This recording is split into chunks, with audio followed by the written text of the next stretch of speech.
Hello, everyone, and welcome back to another episode of the Paddle Pulse podcast powered by TSH Paddle. The Rome Major is finally in the books. Chingalan finally are able to take down Coello Tapia for the first time in 10 tries. Haroon, you had this team staying together, sticking together, not giving up. They finally won. You get the floor. Go ahead. Yeah, I didn't pick them, so I'm not gonna take credit for picking them. Of course, we didn't have a chance to make our picks, but I've been a big supporter of Chingalan sticking. I didn't want them to break up. They've been amazing this whole season, and I really believed in their potential. No regresso. No, let's get back to LeBron. No, let's see the grass is greener on the other side. Let's try Yangos. Let's try Cardona. Let's try somebody else. Chingo's not good enough.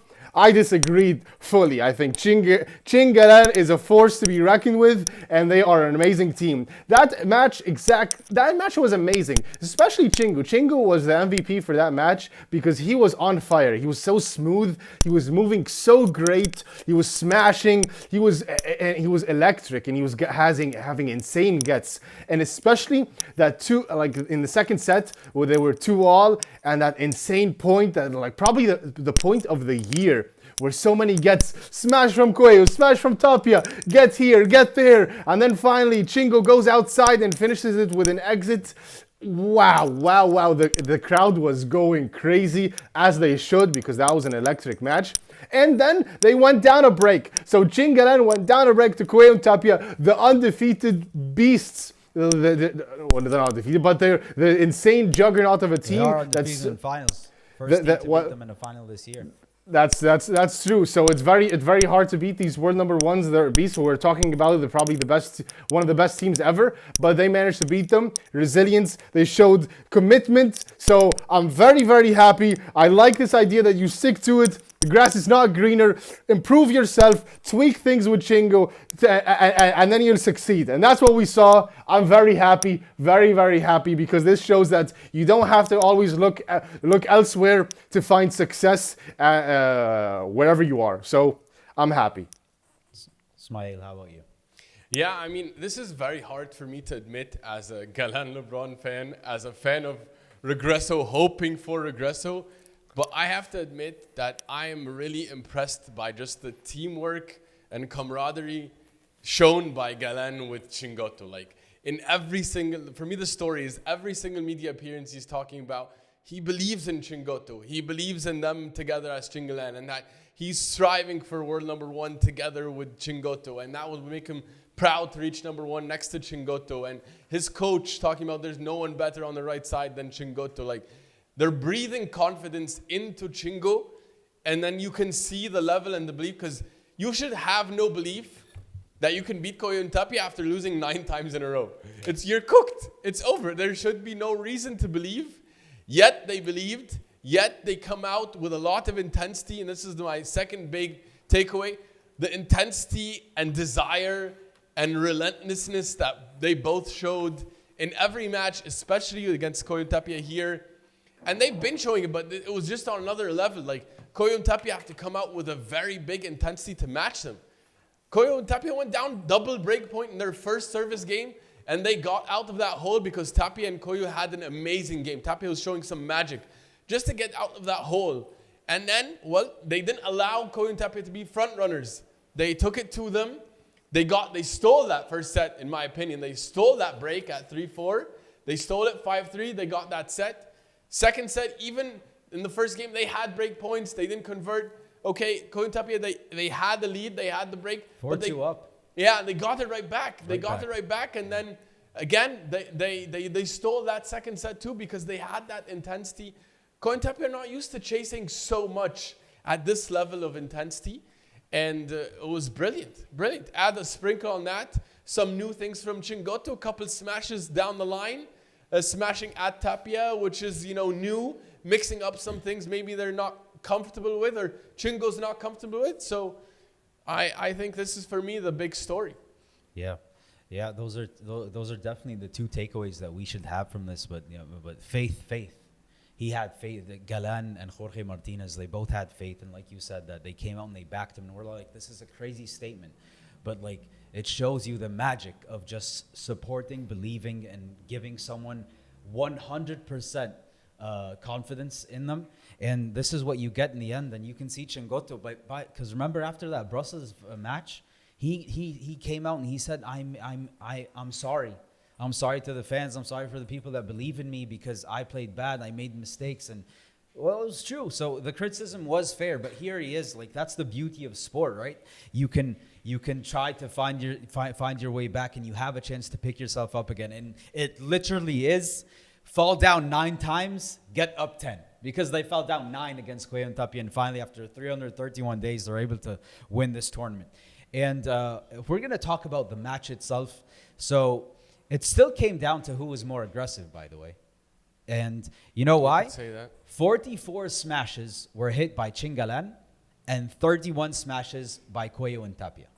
So that is proof right there that it's not like nothing changed.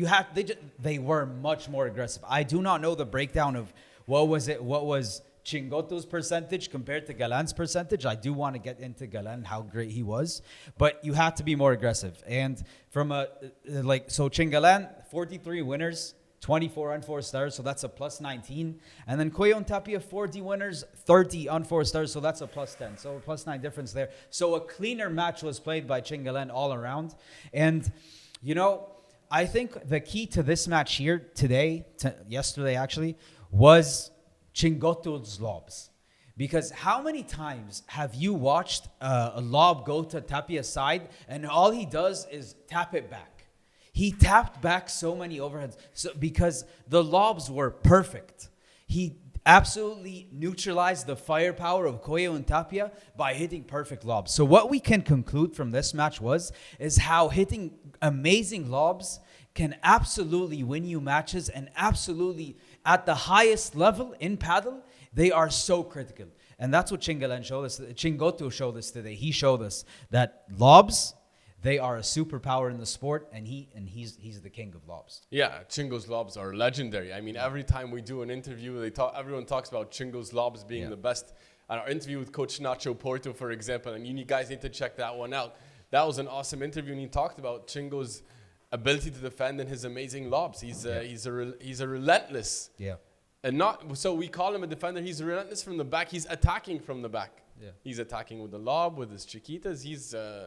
He played brilliant. He was all over the place, but Galan though, Galan was an 11 out of 10. Like Haroon, you always talk about how Galan, he has to improve, right? He has to be. Yes, better. Like he does. Galan looks amazing, but Chingotto, he's the problem, and Galan needs to improve. If anything, he heard you, because I think he played a perfect match. I think maybe there was one bad smash or something like that, but he was absolutely smashing the lights out of those balls. Yeah. And he played the perfect match. Chingotto played the perfect match, but the reason they were able to win this in straight sets is because they both played perfectly, but Galan was an absolute killer with the smashes. Like it was unstoppable. He was unstoppable. His smash was flying. It's true. His smash was flying. I was like, at some point, I was like, are the conditions in Rome like that fast, like that? But why only to him? Because why the other only side were smashing, and it wasn't the case. It was smashing excellent. Yeah. He was smashing amazing, and he was. That's what I love about Galan. Like, Coello. He's effective, like, and he was picking the right times. Like, he was picking the right time. So his smash, not necessarily like it's objectively better, but it was catching them off guard. So Coello wasn't able to recover. It was too quick sometimes for him. So sometimes it was flying over Coello like fast enough. Obviously, Coello is just this insane beast who he can crush that smash back in your mouth all the time. But sometimes he was caught off guard. So. He was very smart in picking when to smash and how quick to smash and the angles to smash. He was smashing like crazy. Yeah, 44 smashes, and I would imagine 35 plus came from Coello's side, from Galan's side. I don't know the breakdown, but I would guess. I'd bet money on that. So. It could be that they clearly though, but it does go back because Chingotto deserves credit today. Like we criticize him, but the credit will be given when it's due. And his lobs were the reason Coello and Tapia were not able to smash. The lobs from Coello and Tapia were not as good as the lobs from Chingotto on the other side, and that's why Galan was able to let loose, and they weren't able to let loose as much. Maybe Yeah, maybe I they think stole also- the recipe from Ausburger. Maybe they saw that Ausburger beat Coello Tapia. Maybe let's try playing like them a bit. Maybe that's what's their kryptonite or something. Yeah, maybe, but I don't. They can't match the Carburger firepower, but they. Same I think idea, though. Also, well, Coello and Tapia, they didn't bring their best level. No, just it wasn't overall. their best level. It We was have to agree, it like, wasn't their best. Tapia and Coello were both really, really, like I would say, much lower level. Part of it but- forced. Yes, part of it forced. forced. I think it was but very, part very of much it forced. Part of it, I think that they were off. They were off their game. They weren't having the best tournament going in, like before, when we talked about before the final. Like, I think I have Chingalan. They've been looked better throughout the entire tournament. But I do want to, like, it's easy to say they weren't at their best but in a vacuum, no. There's someone on the other side named Chingotto who was absolutely neutralizing them from their biggest weapons, which is firepower, hit smash, let loose. He did not allow that to happen, and so that's credit to them. A few things though about this, what this final did, set them back to the top, and they are now leading the FIP race. They're ahead of Coello and Tapia, and way ahead of Stupa and LeBron. I think 6,700 points, 700 something points. So they are way ahead in the lead. And world number one looks like it might be happening, huh? By the end of the year. They're on their way if they can keep up this pace. Yeah. And it also helps that they won the major, so they get the most points. Major. Remember we were talking about Coello and Tapia are the ones that shine, Haroon, in majors, but looks like Chingalan found their way eventually to win. They kept getting P2s. Finally, they have a major to their name. Yeah. They defend it, huh? Yeah, looks like I think Chingalan are in a great position right now. I think they have Coello and Tapia right where they want them. So I think now like they got a lot of points under their belt right now. And then they got a major, so it's a lot with their confidence, and now taking them down in a final on the biggest stage.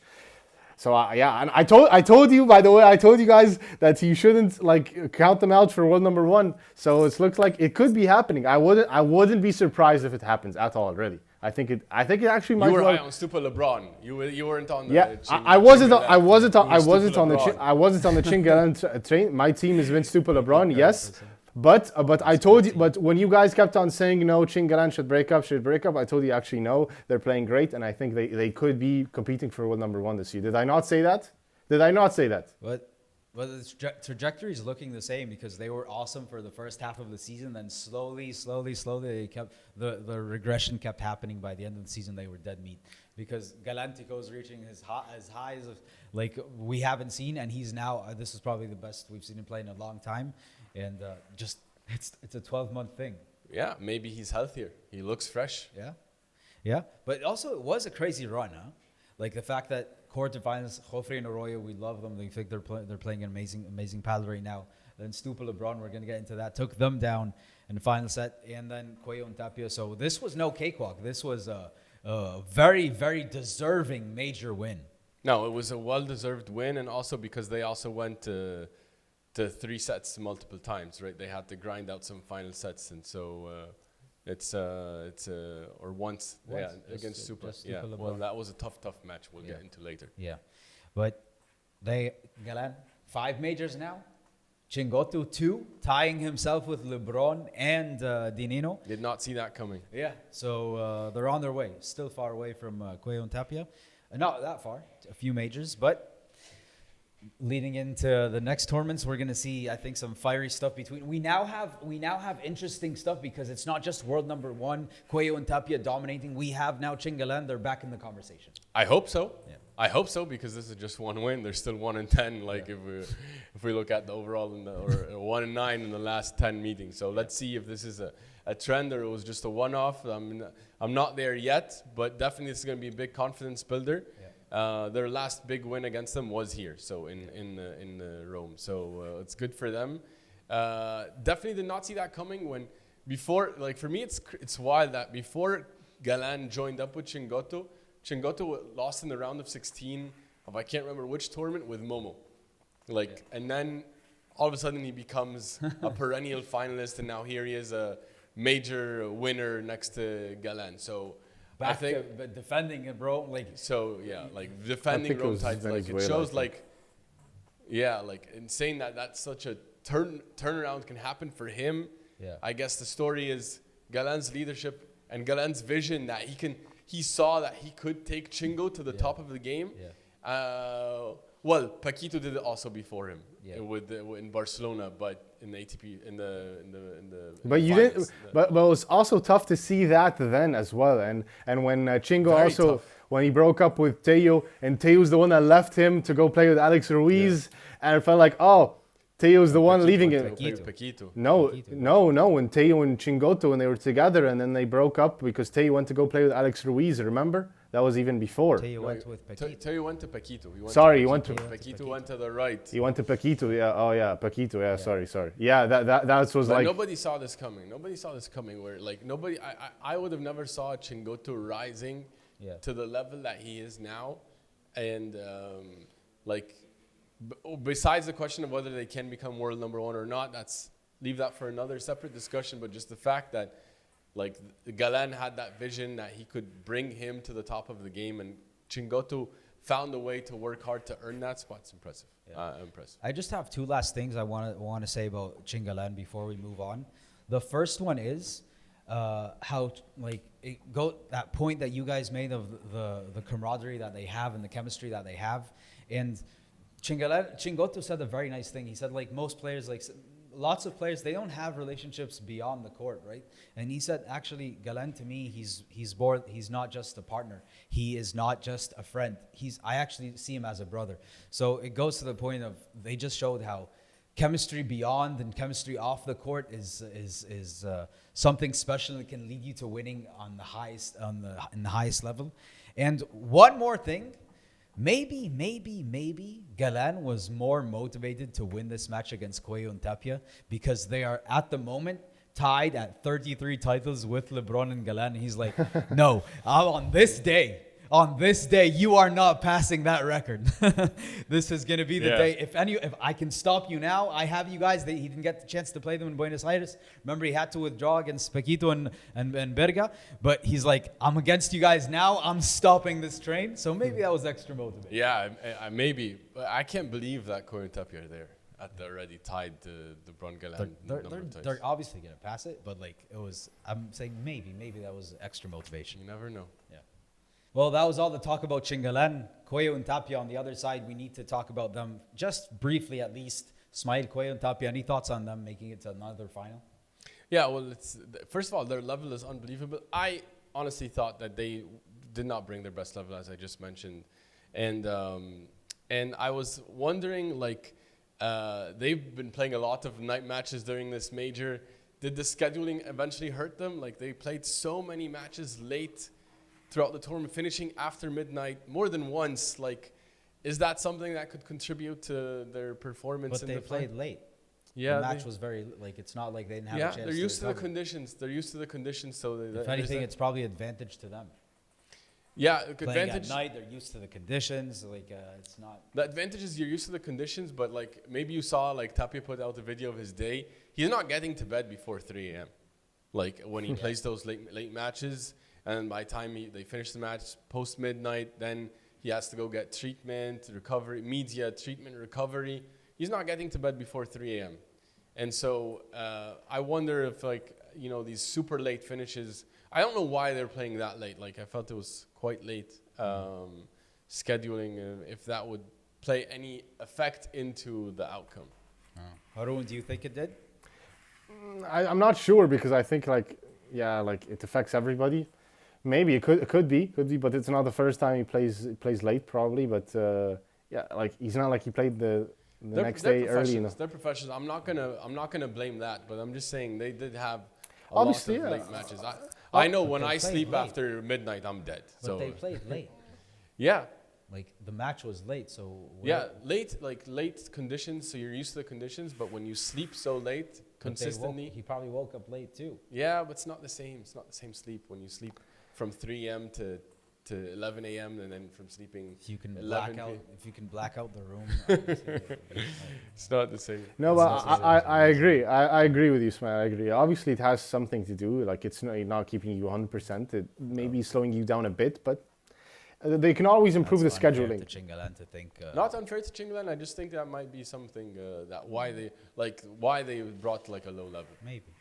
like this level that they should. I don't think it's unfair to Chingalan. I think it's just like there are factors that happen all over, and it's not taking away from their credit, but yeah, it's just you can always improve the scheduling, of course. Yeah. Also, I really love the quote and the respect between both of them. They both showed a lot of respect to each other. Coello Tapia to Chingalan, Chingalan to Coello Tapia. Even Galan said, which was a bit shocking to me to hear that, he said, they're the best pair he can remember and they make us better. Well, for me, Galan LeBron is the best pair I can remember, but you just mentioned the titles thing, so maybe Coello and Tapia are now I think the he's best pair thinking that of somebody other than himself, though. So he's not thinking Galan Maybe LeBron that's is not making him better.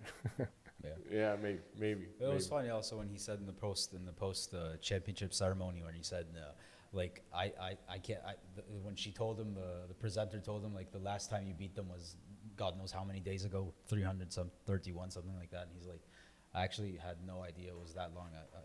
I forgot when was the last time I even beat them. So to be able to get out of that hole, it's crazy. Crazy impressive. Well, maybe he just he's not keeping track. Like the champions, they have a way of framing things so that they can get things done. Yeah. Well, last thing, you guys suggested that we should do this, and we're gonna do it this episode, and that is, who is your MVP of the Italy Major? Ismaeel, how about you? For me, it's 100% Chingotto. I think I really loved what Chingotto showed throughout the entire tournament. The level that he showed against in the final. I don't know how many unforced errors he made, but they were very, very few. All my respect to him for playing with absolute confidence, ferocity, relentlessness. Galan was amazing, and he had to be, but I was more impressed, let's say, this time with Chingotto. How about you, Haroon? Do you think it's going to be anybody else? Of course it's Chingotto. So the point I want to make here is that because Chingotto was getting criticism, Chingo, you're not good enough. And for him to go into that match to try new things, to try the smash, to be consistent, make less errors, that's a lot of pressure on yourself, because you're thinking you have a guy here, Galan, who wants to become world number one, wants to win big titles, and you feel like you're the one that's keeping him down. And then you come out and play your best level. He has to be the MVP, for sure. He has to be the MVP. Yeah, to show that level of... despite the critiques. Yeah, it's a unanimous MVP for Chingotto. For me also, I think he put on a lobbing masterclass this tournament. And I do want to state something. I think outdoors, you're going to see a lot of Chingalan masterclasses in the lobs, because indoors, he can't go as high as he wants maybe. But Chingotto, Galan was superb. He was galantico, but Chingotto, my friend, you deserve the props. You deserve the credit. That was an incredible, incredible tournament from him. It was awesome. Yeah. It was awesome. Yeah. On another note, guys, there were a lot of nice stories and a lot of nice matches that happened throughout this entire tournament. Yeah. So let's get into the biggest winners of the week. Yousef, start us off. Who's yours? Well, it has to be Javi, Leal, and Fran Guerrero. Ooh. Like these amazing guys. Performance. Amazing performance. Amazing week. You know, they're two young talented Remember, players. Yousef, when we said that they're a bombshell, either hit or miss, they could be insane or they could bust. Remember when we said that? Yeah, and remember in the Smash episode when we felt like people weren't giving Javi Leal the respect that he deserves? Yeah. Right? And like Javi Leal, maybe because people weren't watching him because he wasn't making it that far in tournaments. Well, guess what? Javi Leal is now on your TV screens, and you saw how talented this young man is. He's 21 years old, and he was able to show how special he was. You know, Javi Leal to me is a player he's a wild horse, and you have to let him roam free. But for some way, somehow in this tournament, he's maturing. He found a way to find the balance between rage and serenity. You know, in the X-Men, we use that reference. Control your mind, Eric. Control your mind, Eric. And he was able to control his mind, extremely, extremely impressive. Fran Guerrero to me is like Edu Alonso pro version. Because not only is he able to defend perfectly, he's very consistent, he moves so well, but also coming forward, he has a nasty vibra, and he can hit the smash, and he can run, he can do everything, and he's younger. So Edu Alonso, I feel like this is what he can become in Edu Alonso. I think he can become much better than Edu Alonso, and he's capable of doing great things. So this team, for me, by far the biggest winners of the week, taking down, I think, one of the best matches I've seen this entire year against Koki Nieto and Mike Yanguas. I love that match from start to finish. Anyone who did not watch that was a 3-hour bloodbath that we got to watch, 7-6 in the final set. And they came up clutch against guys who are built for these moments. So respect to them there. And then took a set of Coello Tapia also. So it was truly spectacular from them. I think they just ran out of steam because they had so many epic wins throughout the tournament. They, at some point, you have to run out of gas. They took out Dineno and Teo, and then they took out but Dineno was injured. We're gonna get into that, but Dineno was injured. Still, you have to take them out. You have to do the business, and then they had to go to the final set match that I just talked about, and then to go Korean time. Okay, at some point they don't have enough gas in the tank. Just a historic week from them. This is the lowest ranked team ever to make it to the semifinals of a Premier Padel Major. So I hope we see more of them. Javi, Leal, and Fran Guerrero, they're so fun to watch, and let's see the consistency now. Let's see the consistency. Can they push it? They took a risk pairing with each other. They took a risk. That was. We said they might be immature, right? But no. I think this is turning out to be a win-win. This breakup that he had with Jairo Batista, like Jairo playing with Edu, they're looking good, and him playing with Javi Leal, they're also looking good. I mean, they didn't have a good tournament last one, but here they are coming to the semis of the major. They should be super proud. I think for me, guys, when I think of Fran Guerrero, he reminds me a lot of Ausberger in the sense that he believes he belongs. He has the it factor. Yeah. Fran Guerrero is not afraid of anyone. He believes that he should win every match, and he's playing every match with max confidence. He plays the big points with great confidence. Fran Guerrero is him. He's him. Whenever it comes to the big points, I'm counting on him. He is someone like... He's built for the moment, and just for that alone, I'm expecting him to do big things. You know, you could say the same about Javi Leal, but I think he thinks he like those moments are for him also, and he rises up to the occasion. I think too much, because he maybe don't go for the smash there. Like, he's ready to go at any time, and go, like the fireworks, he's ready. Let's let it rip, baby.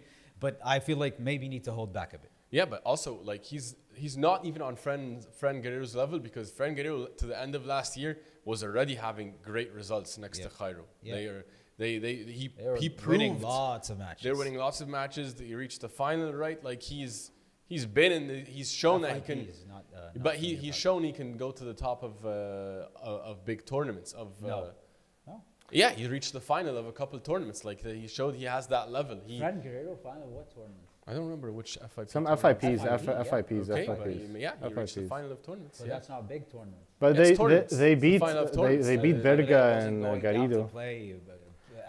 They had some good wins last year. They had some good wins. He had some good P2 results last year. Fran Guerrero and Jairo, they were doing a good job. They had good wins. Maybe not finals, but they had a couple good results last year towards. So Fran Guerrero's been having better results than Javi Leal. In any case, so he's a more clutch player. He's proven he's a more clutch player. And he's bringing Javi Leal up with him. Yes, that's true. Yeah, but the Spanish national team partners, they're with each other. They know each other. They've known each other for a long time. So there's chemistry there also, which is nice. They're looking good. They're gonna be fun to watch. Haroon, do you have a biggest winner? Yeah, this is a team I want to mention. I touched upon them last week. So Jofre and Arroyo. So Jofre and Arroyo, they didn't have a great, amazing tournament this time, but they've been showing like little, subtle signs of really being a good team. So they faced Chingalan, who is a good battle. They're eventual champions, and they beat Coello Tapia, so that deserves some credit. They beat Campagnolo and Sacher, who took down Ausberger and Cardona, but I really want to mention these guys because they're slowly becoming a good team. I mentioned that, Arroyo wants to be a really great player. Like, he has a lot of confidence and he feels like he deserves to be on the top. And Jofre is a guy that he can match that. And they have a lot of confidence with each other. I think they're just finding their form and getting used to playing these big matches. But I feel like we're going to see them very, very close in these big matches, and they deserve to be there because they're big time players. So they're my biggest winners. I just want to highlight their really good signs of greatness, I think. Yeah, they're trending upwards, definitely. Yeah. 100%. Last but not least, I'll mention guys Momo and Sanz, who are slowly becoming one of my favorite teams to watch. I wasn't a big fan of them, I have to admit, before, just in terms of rooting for them, but now they've really started to win me over. And this tournament, they took down Alex Ruiz and Maxi Sanchez, but more importantly, that match against Stupa LeBron was a classic. I really loved it. It's becoming a nice rivalry. It's a very, very nice rivalry. One of the matches to look forward to. And they fell short in that final set tiebreak. But, they were down a break in the final set. They brought it back. And then they got the final set to a tiebreak. They went down 5-love and it was over. And I think it was a couple mental errors from John Sanz there. A couple of mistimed smashes or bad decisions from him. But this is a team, I'm really liking their chemistry. I like their vibe. I'm rooting for them too. Yeah, it's a good team. I love that team. And last but not least, guys, I want to give an honorable mention to Campagnolo and Sacher, because they're in their final tournament together. They took down Asperger and Cardona, which is a big win. They're the sexiest team we're talking about this year. So that's definitely deserves some credit there. It's always news when you beat Cardburger now. Did not see that one coming. Yeah. Did not see that one. Wild. Yeah. Especially they beat them not at night where the conditions maybe were slower. It was in the morning. There was sun. The balls were supposed to be flying. And then straight sets. It was quick work, you could even say. Yeah. Well, guys, I want to now ask you a really spicy question here. It might be a little bit controversial, but I want you to think about this. So, will LeBron ever beat Galan? Ismaeel, what do you think? This is a sad question for me because they're my favorite team ever. Now they're playing against each other. LeBron's now 0-5, guys, against Galan in his last 5 matches. It's not looking bright. It's not looking bright. Why isn't it looking bright, though? It's not looking bright because... Is it because of him, or is it because of... It's a mix of Chingalan is finding great form. So if Chingalan keeps looking like this, it's very hard to beat. Yeah. And he doesn't have... He's not finding the right... teammate to play the style that he wants to play. He's having to go to play final sets way too often. He wasn't playing this many final sets next to Galan, was he? But now he has to grind. Points are longer, matches are longer. He's later in the tournament, he's not as fresh as he used to be. Probably it's right now. It's very hard. He has to play amazing. He has to be super aggressive and amazing, and he's on the right. And Galan is doing his thing on the left, and Chingotto playing more and more better. It's hard. It might continue this way. But you have to bring into account who he's playing with, right? Because he's playing with Stupa. And what does Galan do with Stupa? Yeah, Stupa is getting dominated by Galan. 12-2 against him since 2024 or something. Yeah. So we're talking about a man who goes head-to-head with Stupa and absolutely dominates him. And I guess, is he going to, as long as he's with Stupa, I don't think he's going to beat Chingalan. I don't think Galan's going to be able to lose that matchup. And Chingotto, he holds his own, right? But even when he was down, even when Stupa LeBron went up a set in this match, it was because they were playing bad. Galan was playing bad. I had no doubt that Chingalan would win that match.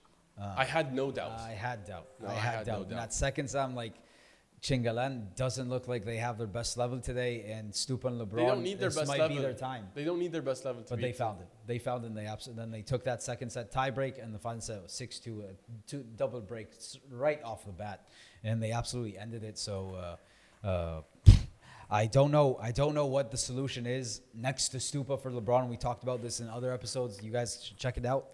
But there needs to be a change in partner to me, if LeBron wants to be able to take down his former partner. No, Haroon, you're a big fan of the Stupa LeBron. You think they were so close. They were up. Get over the They were up a set. They were up a set, and it was very tight in that second set. And they had it in a tiebreak. Like what are you talking about? It could have. They could have won in straight sets. This is the closest they've ever been. Doesn't matter. Closest they've ever been. Okay, sure. And they had their best chance because Chingalan weren't playing their best. Yeah, and I don't think LeBron and Stupa were playing their best either. I don't think that was their best level.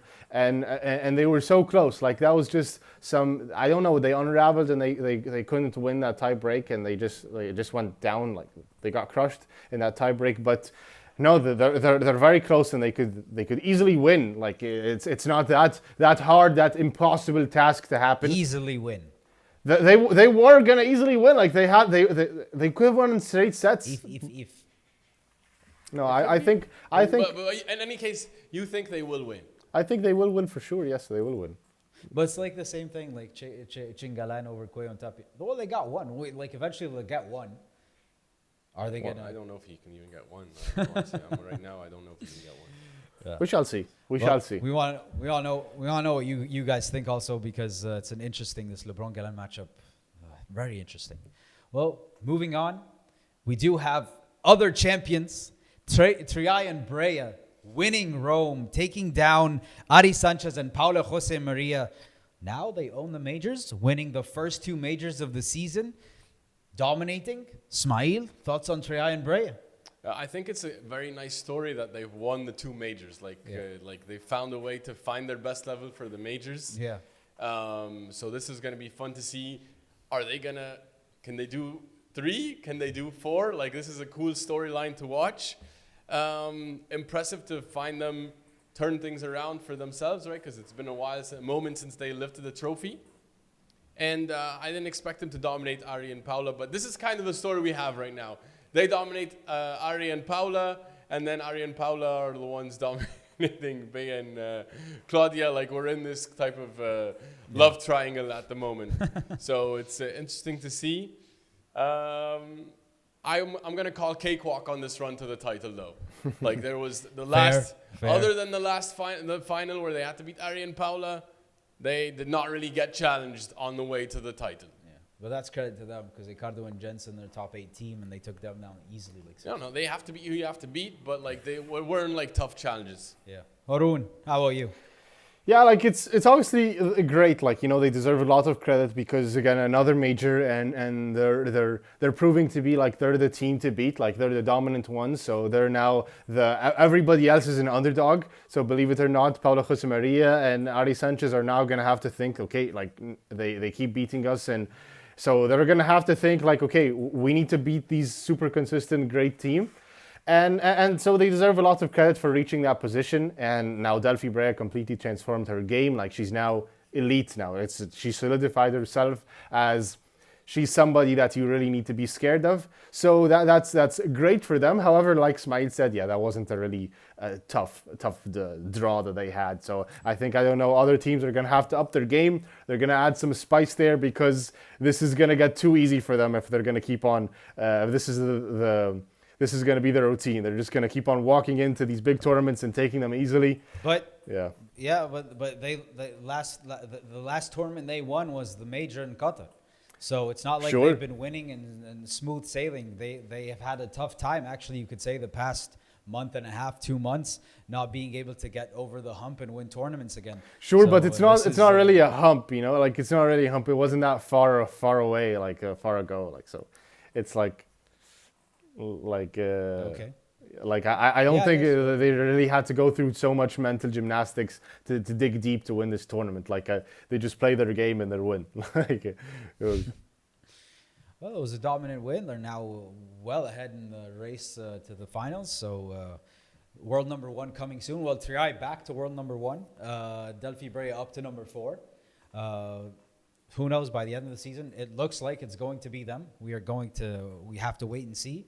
But 6 months in, they are the team to beat by far. Yeah, definitely they are. They definitely are. Yeah. Well, last thing I do want to ask you guys before we move on is, same thing we asked about the men.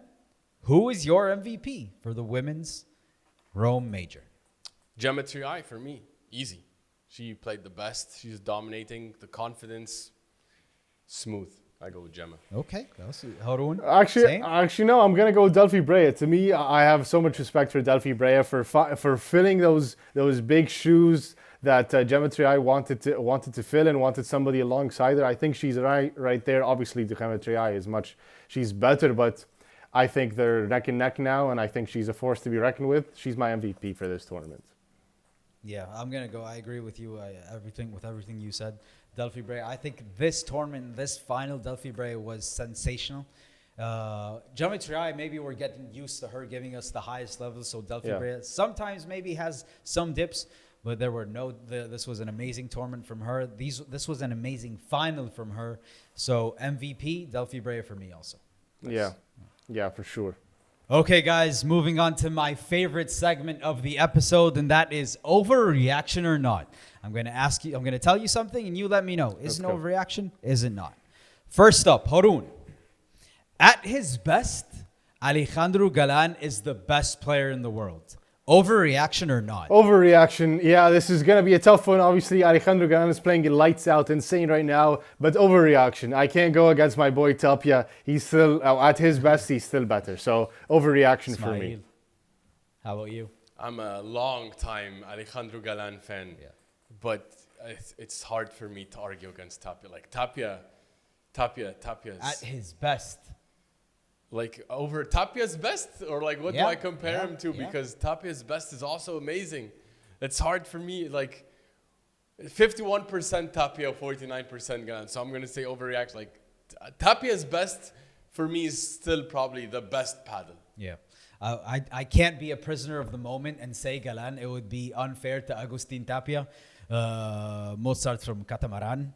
I have to say this is an overreaction also. Galantico is special. But Tapia, if we're saying peak, Tapia. Yeah. You could say Galan is more powerful, but Tapia is Tapia has other magic that we just, he blows our minds. Tapia's magic. Well, second one, Ismaeel. Karburger, your favorite team.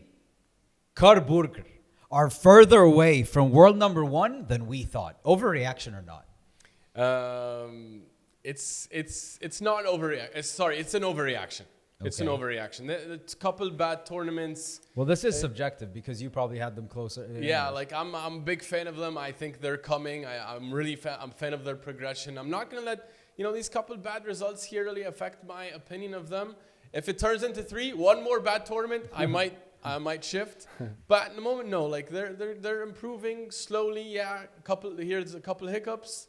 But it's okay. I think they're going to find their form soon enough. Okay. Well, quick turnaround. Haroon, how about you? Overreaction or not? I don't think this is an overreaction. So with all due respect to Augsburger and Cardona, they're a great team. I think they're very special. They have a lot of magic. But still, it's about these little things and making sure that you're very consistent all the time and always reliable. That's what you need from world number 1, that on any given day, you're there. So I think they still have some work to do there. So it's not an overreaction for me.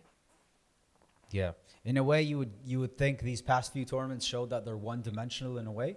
They don't have they can't become chameleons and turn into different types of players. They have one way and one way only.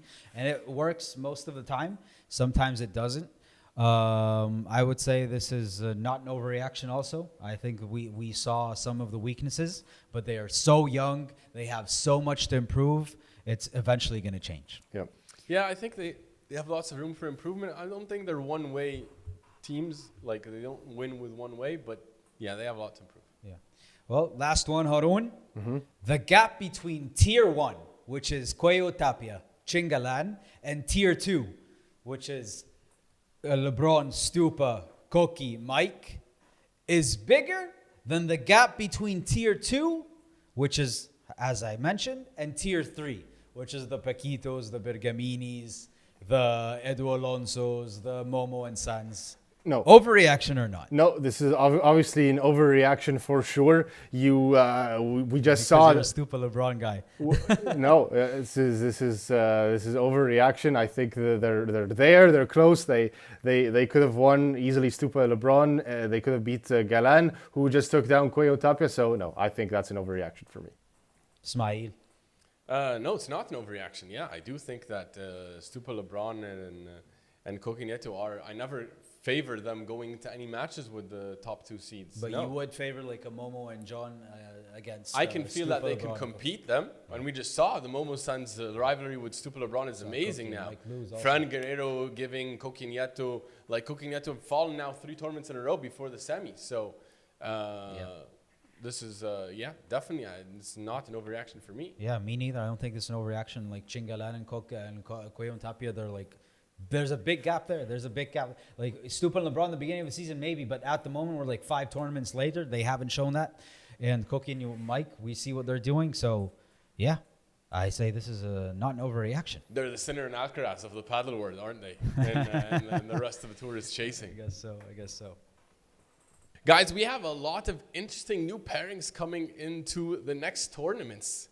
Yeah. Bordeaux, though, not Valladolid. They didn't get a chance to register, so in Bordeaux. For Bordeaux. So, Yousef, Garrido and Tolito are joining forces. What do you think about that? So interesting. I don't know what to think about that. Like,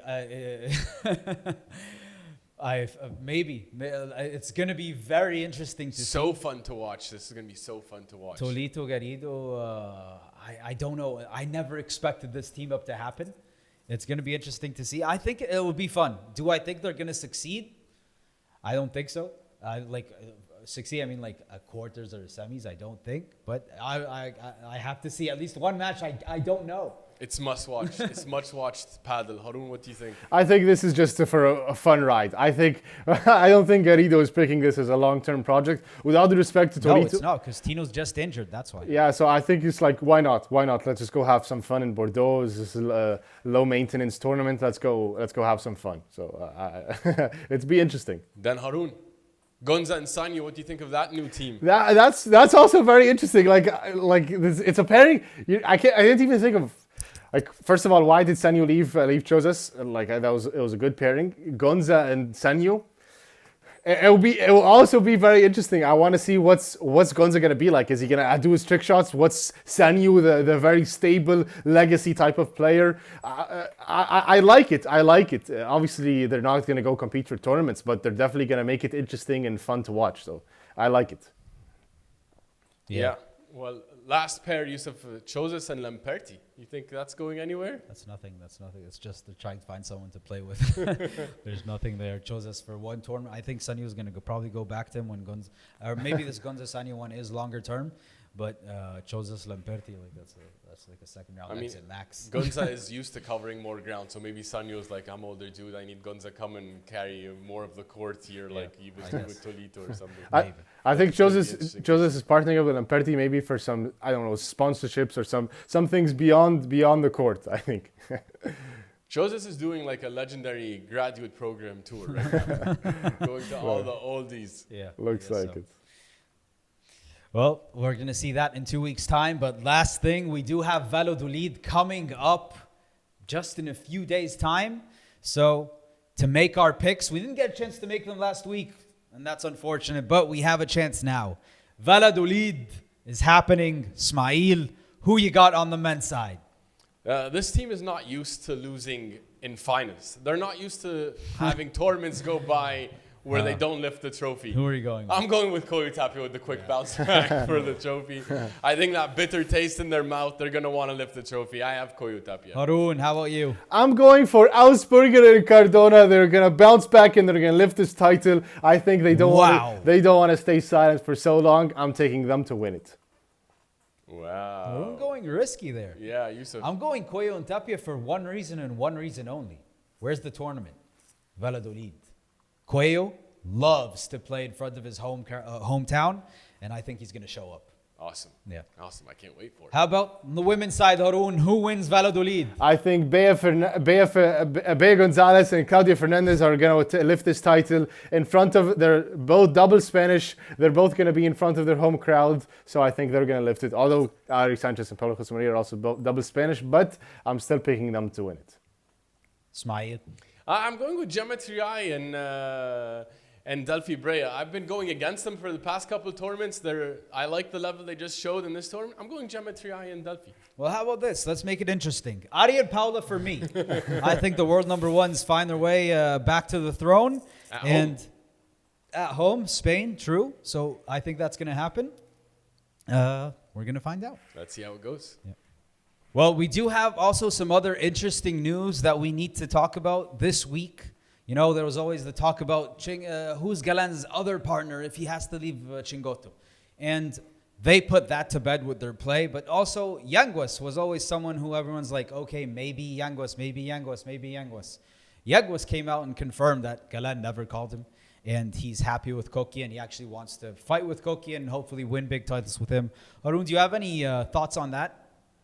Yeah, like first of all, finally we just end the Chingo Galan breakup talk. So that's that's not gonna happen anytime soon. And also, I like the mentality that Yanguas is thinking about. He's thinking just Koki, and he's not looking elsewhere, which is a good sign to me because it's not. It's actually disproving the theory that we thought it was short term. I thought it was short term, only like one season or something like that. But maybe it could be longer unless something crazy happens and a really big opportunity opens up. But I like the mentality. Okay, we're just looking at our group and our team, and let's try to win with this. So I like it. But yeah, obviously people who want Yanguas to partner up with Galan or something, they want some more exciting things. Maybe Yanguas and Koki are not so, sexy, but yeah, I like the mentality and I like what they want to do. What do you think? Yeah. This is a team I like, and they're growing on me. I know they've been losing a bit these past few weeks, but I just saw from Chingotto and Galan, they taught me that there's more than just the gameplay on the court, right? There's what goes beyond that. And it's honestly something that I'm like, that's how I look at it when I play. Like, I'm not just looking to play with anyone because they're a great player. I want to be enjoying who I'm playing with. So for me, if I'm playing tournaments, I'm never picking someone, or I never try to find someone that I'm not friends with. I'm looking, first of all, am I friends with that person? And do we have a good relationship? If we have a good relationship, then I want to play. So I think that's a key to success. And Yanguas knows that, and Galan knows that, Chingotto knows that. And we're coming to find this out from the top guys, and I love it. Yeah. And Galantico staying with Chingo, I am now loving that move, by the way, and I don't want to see it change anytime soon. Yeah. Something else interesting that happened, Haroon, Martin Dineno, was a bit spicy. People saw how Javi Leal celebrated after they won that match. Yeah. But Martin Dineno going down with an ankle injury. We do not know if it's long term or short term. We do know that his ankle looked like a watermelon. Do you think this could turn into something, or hopefully? We don't know the extent of it, huh? Yeah, like that's tough, because in padel, we don't always know exactly. It's not covered as much like with football or basketball or NFL, where they want to make sure to give you super detailed analysis of what of their medical diagnosis. So we don't know. It's we're in the dark here. Okay, it's just ankle injury, but did he tear anything? Is anything broken? And how long is he going to take to recover? Is he just twisted or? Yeah. Is it? But that's what's scary. But I'm not really so scary about ankle injuries. Me myself, I feel like sometimes it could be really bad. But I feel like ankle injury is something that you could come back with and you can build, because it's not like a wrist or anything. So I'm a bit scared, because depending on how because looking at his ankle was really frightening. But yeah, I don't know. What do you think? No, I can't say. We don't know the extent, because they're always hiding. Stupa, till now, we had no idea what he had exactly. Yeah. We don't know what the injury is. Is that even affecting him now? Everything is always hush hush.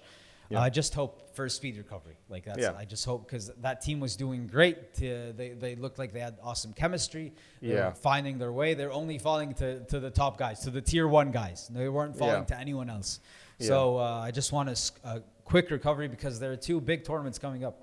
2 P2s back-to-back, Valladolid and Bordeaux. So hopefully they're back and healthy. He has some time to recover, some time. Yeah. Last thing I do want to talk about, and we touched on it a bit in the beginning of the week, but that was me giving my reaction. I think it would be nice. We never got the chance to talk about this, but Sara Errani coming off of Roland Garros title in doubles, in women's doubles and in mixed doubles, winning both. And then just a few days after that, going to play the Italy Major, trying to go up against the best of the best in paddle. We've never seen that before in our lives, and we got to see it. Did you get a chance to catch it, and what do you think of it? Yeah, like I thought it was quite interesting. I thought it was really exciting because we all, at least me, you know, because because we come from tennis, so paddle is just new for us, so we're more gravitated towards tennis. So we always want to do this combo, and we want to see these tennis players play paddle because we love paddle. So it was really nice to see, you know, some like a Grand Slam champion to come cross over and play paddle professionally and see how they perform. Like we always think, what would Nadal do on the paddle court? What would Djokovic do? What would Federer be like?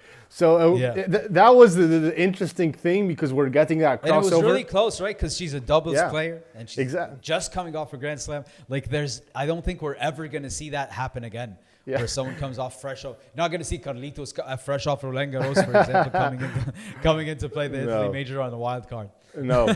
Unless he's like on his way out, probably. Maybe I don't know if for Sara Errani because maybe she's a bit older. Maybe also because it's doubles. So it's like already she's coming off a great win. Maybe Carlitos could be like that in 10 years or something. Okay, like I already. My best years are behind me. Let's have some fun. If they decide to put a major, he could play the I don't know, not Master Finals, but he could play like the Madrid or something in front of his home crowd to make it fun. I think it's definitely like a publicity stunt they wanted to do. Okay, let's bring Sara Errani. Hey, do you want to play? So it's fun. It's fun. But do you think someone like you from what you saw, do you think that transition's possible? Like tennis players coming after their careers, maybe I don't know, 30. Well, I guess on the women's side more than the men's side, but like at 30 plus years of age can make the transition and eventually compete with the best. Do you think that's possible? Yeah, like I think it's getting harder and harder. Maybe before it could have been possible. Like obviously at doubles, like you're saying, she's a doubles player, so you're already used to this chemistry and dynamic. If you're a singles player, it's like. Yeah, like what in the world? You're just like a horse, headless horse or headless chicken or whatever. But obviously the glass game is going to be tough, you know, like the bandejas, the viboras, like those things you can't just learn Sara on the fly. Errani had no bandejas. She was just like, it was just a tap back into the court. Like the overheads, I was actually surprised. Like there was no smashing. There was no, but and it's not like her first time to play. Like also like the vibra is not that different from a slice serve.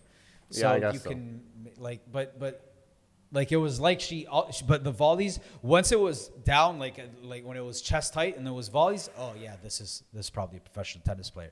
But then overheads, you're like, is this an amateur or what's going on here? Because you can just gancho it all day, gancho all day. Yeah, yeah, but like no rulo even, like there was nothing. There was I don't know. I was kind of disappointed from a Grand Slam doubles player not having any effectiveness on the overheads. Yeah, which is something that the bread and butter of tennis players, because they just you're giving me smash all day, so it was a bit surprising. Yeah, it was. But I don't know. Do you think though she could transition? You think somebody can transition from tennis to paddle like that? I think it's easier in the women's game than it is in the men's game. Like that's one. Like I don't think it's possible in the men's game whatsoever. Are you going to tell me like, for example, even if you get Carlitos, Yannick, get anyone and put them on the other side of the net of Chingalan, they're going to absolutely destroy them. They have no chance whatsoever. And I think you can go all the way down to probably the top 100 and they're going to get destroyed. Destroyed, not beat them, destroyed. And Sara Errani at least showed us like, okay, I played number 60 something, number 40 something in the world, and we were able to keep up. Her partner was a very, very good player. I do think she's up and coming. She's young, Italian player, and I love the way she was playing. She's lefty like us, so I guess that's a soft spot also for us. But I think on the women's side, maybe. On the men's side, no way. No way. But let me tell you this. So now I'm thinking, okay, like about the transition. So you obviously, if you've never played paddle before and then you're obviously going to jump into that court, that's obviously impossible. But maybe what if, let's say, like Carlitos plays in Juan Carlos Ferrero's academy. He plays paddle sometimes. So if you play like once a week or once or maybe twice a month or something like that, and you at least know what the shots that you need, and let's say you pair Carlitos with... He's never going to be able to know how to defend just a normal volley coming off Chingotto's racket. Like, Carlitos is a magician, man. Like he'll be able to hold his ground on the net. The problem is when you start to lob him up and he's playing in the back, that's going to be tougher. Yeah, but the game is not just one thing. Like, we can look at one thing in a vacuum, and even like you have to change lots of things. Like, even the volleys from Sara Errani, they're all flat. Like, they're all flat and deep, which are nice. They put pressure, but like they're not killer shots. They're not forcing short lobs. Like, it's just deep. And anyone that knows how to deal with the glass in any way, and we're talking about professionals, they're gonna know how to get that easily. So there are small nuances that you have to change. You have to change the grip a bit. You have to add some more slice. So there's some things there. I feel like it's a different sport than tennis, and you have to change lots of things. Can they transition? Sure, but I do not think in any way, shape, or form that you can come off of tennis, playing tennis your whole life, and then make the transition and expect to compete with the best of the best. Maybe. What if you pair him with like somebody, let's say Paquito, let's say Teo? Like, would they not be like? Are they gonna be really that bad? Like, I don't think so. If Carlitos, let's say Carlitos, which is the best of the best right now. You're giving me maybe the most talented player in the history of tennis. Well, that's what I'm saying. Which is an outlier. Which I'm saying, if you say like this is the peak, if the best player we have right now, if he's not able to transition, then nobody will. Yeah, and I think it's tough. I think they're two completely different sports, and he's going to have to dedicate years and years to it. And I think they're two. That's my conclusion. They're two completely different sports. I'm never going to be as good of a paddle player as I am able to be a tennis player, and I think that will be the same for Carlitos. And no paddle player, even if they go play tennis, will be able to be as good as they were in paddle as they can be in tennis. I think so. But I don't entirely agree with you with this thing that they're completely different sports. I think there are many differences for sure, but I do think you as a tennis player, you have a lot of runway. Don't take completely out of context. Like, don't take completely as if I'm saying it's the same as going and playing football, for example. I'm saying you're not going to come in. Yeah, you can hold the racket, you can hit rallies back and forth, but if I'm a player who's been playing for a long time and I'm capable of I guess being a maestro on the court, any professional player, you're not going to be able to touch me. Yeah, for sure. Like Coello Tapia, Chingalan, Stupa, LeBron, like top 5 teams. I think it's very, very hard. Wow. So you think beyond that? I'm going all the way top 100, top 150 even. You can't touch them. No, I don't think that much. Unless if you're two tennis players, then yeah, you're gone. You're a goner. But if you pair them with somebody else, like Sara Errani did, she played with another paddle player, so it's not like it was a big help because she was covering the middle. Also, she played with a lefty, so she was covering lots of the middle, being able to take the middle and the front, the bandejas, the lobs. So I guess that would hide lots of the weaknesses. But at the end of the day, if I'm a professional paddle player, I know how to attack this guy. Like, I'm just going to come to him I'm going to find his weaknesses. I'm going to exploit them. But that's a long conversation that we can go back and forth on. And let me tell you. Let me remind you one thing though. Like, a final point. So we talked about, or we didn't talk about this, but we saw, with the P1 in Riyadh, when we got Saudi Arabian players getting wild cards to go play, and we saw last year, I think one of the women, she looked like she's a beginner, and she was playing that match with a very experienced Argentinian player, and you're playing against professionals. So they didn't lose 6-love. I think if you have a good player on your side, then you're able to take a few games, and especially if you're a little bit better, then I think you can compete a bit more. But it's different for men and women, though. But yeah. No. Well, that's a conversation that I think is very interesting to have. And we would love to hear what you guys think of this. We had an amazing week in Rome. I think having the world number twos beating the world number ones in the final was an amazing storyline to have on the men's side and the women's side. Chingalan finally finding the throne against Coello Tapia. Coello Tapia falling for the first time. Just lots of amazing things to get in this second major of the season. The story that Chingotto Galan told us this week through their play was very inspirational. And we hope you guys enjoyed the episode. We have lots of other interesting episodes that you can get a look at. The one with Coach Nacho, really, there's so much to learn from him. Check that one out. We also have interesting things. We talked about, we have our Smash episode talking about people that have the best smashes. So go check those out. Let us know what you think. And we cannot wait to see you guys again next week when we talk about Valladolid and what happens there. And do not forget, subscribe and see you guys on the next episode. ¡Vamos, vamos, vamos!